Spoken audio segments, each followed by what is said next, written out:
आप ये जो कथा का प्रवाह करते हो 7 दिवसीय कथा का, उसको आप अगर जो जन सामान्य है जिसके पास समय नहीं है उसके लिए आप सिर्फ 7 मिनट में ये कथा को बता सकते हो?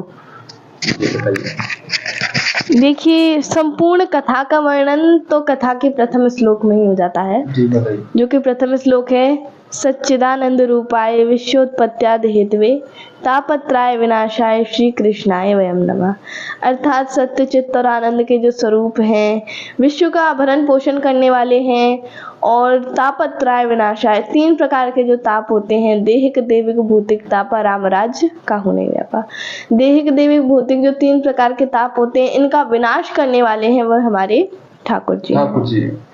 इसके पश्चात जो हमारे पूज्य सुखदेव जी महाराज हैं, उनके चरणों में हम नमन करते हैं। उनके जन्म की कथा आती है, फिर परीक्षित जी महाराज को श्राप लगता है, उन्हें सुखदेव जी महाराज कथा कराते हैं। उसके बाद हमारे परम भक्त विदुर विदुरानी जी की कथा आती है, जिसमें हमारे ठाकुर जी विदुरानी जी के घर जाकर केले के छिलके बड़े प्रेम से खाते हैं, दुर्योधन का मेवा त्याग देते हैं।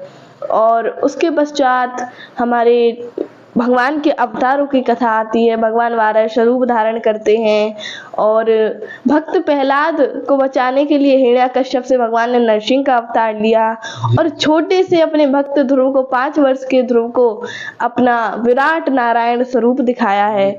उसके पश्चात हमारे ठाकुर जी की राम अवतार की कथा, जो सबसे श्रेष्ठ मानी जाती है, पुरुषोत्तम श्री राम की कथा आती है, जिसमें भगवान के पास, नारायण के पास धरती त्राहिमाम करती जाती है, तो उसकी धरती माता के कष्टों की निवृत्ति करने के लिए हमारे नारायण भगवान राम अवतार लेकर इस धरती पर आते हैं और महादुष्ट रावण का संहार करते हैं। उसके बाद हमारे ठाकुर जी का जो सबसे परम प्रिय अवतार है, श्री कृष्ण अवतार, उसका वर्णन आता है।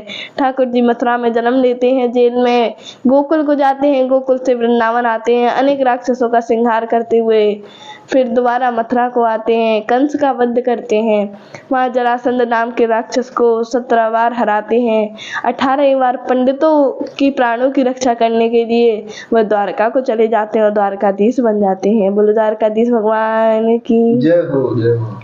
और द्वारका में जाकर 16,108 विवाह करते हैं, जरासंध को संहारते हैं, भौमासुर नाम के राक्षस का संहार करते हैं। उनके एक बहुत परम प्रिय मित्र थे सुदामा जी। सुदामा जी की दरिद्रता को, सुदामा जी के जो दुख थे, कष्ट थे, उनका निवारण करते हैं।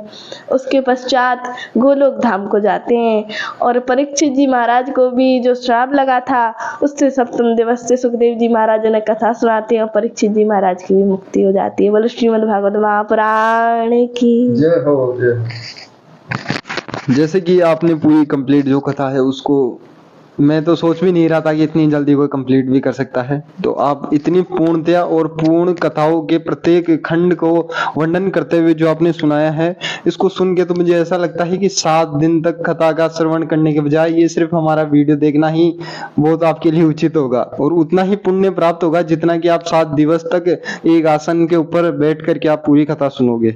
तो जैसा कि बताया किशोरी जी ने कि इन्होंने 7 दिवस की कथा में पूरा सानिध्य दिया, साथ ही में मैं ये आपसे पूछना चाहूंगा कि जो ये हमारी श्री कृष्ण की कथा है, इसमें सबसे प्रिय जो प्रभु की लीला थी वो कौन सी लगी, जो एक विशेष रही है? देखिए, मेरी भी और माना जाता है श्रीमद् भागवत महापुराण का जो सबसे प्रिय खंड है हमारे ठाकुर जी का, श्री कृष्ण जी का, वो हमारे ब्रज धाम की लीला है।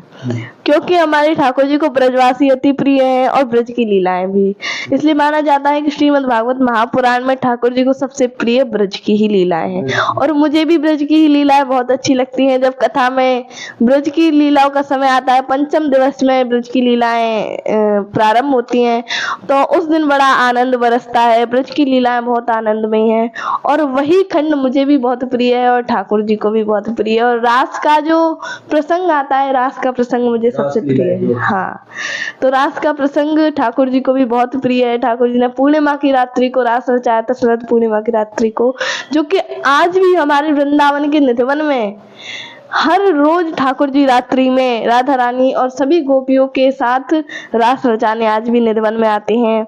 मैं तो सभी से यही कहूंगी, जो भी दर्शक देख रहे हैं, कि आप वृंदावन जाएं तो निधिवन के दर्शन अवश्य करके आए। बड़ा पावन धाम है, वहाँ आज भी रोज ठाकुर जी रास रचाने अपनी सभी गोपियों राधा रानी जी के साथ आते हैं। वही प्रसंग मुझे सबसे प्रिय है।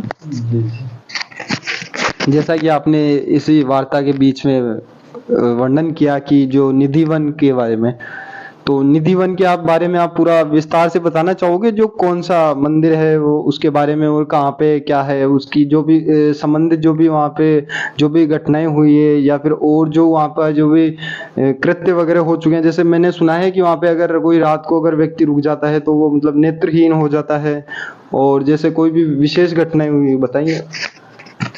ये निधिवन परम सुंदर धाम है, यमुना जी के किनारे स्थित है निधिवन वन। और वहीं ठाकुर जी सदैव रास रचाया करते थे। शरद पूर्णिमा को जब ठाकुर जी ने रास रचाया था तो कहते हैं वह एक रात्रि ही हजारों वर्षों के समान हो गई थी।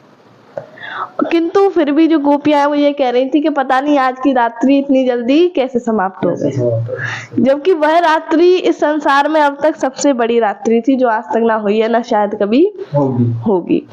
और आज भी निधिवन में रात्रि के समय जो वहाँ के पुजारी हैं वो वहाँ दातुन रखते हैं और वस्त्र रखते हैं और श्रृंगार का राधा रानी का सामान रखते हैं और एक कमंडल में जल रखते हैं। तो जब आप सुबह देखते हैं तो पुजारियों को, जो वहाँ पे भक्तजन सुबह जाते हैं मंगला आरती वहाँ की करने, तो उन्हें वह सब चीज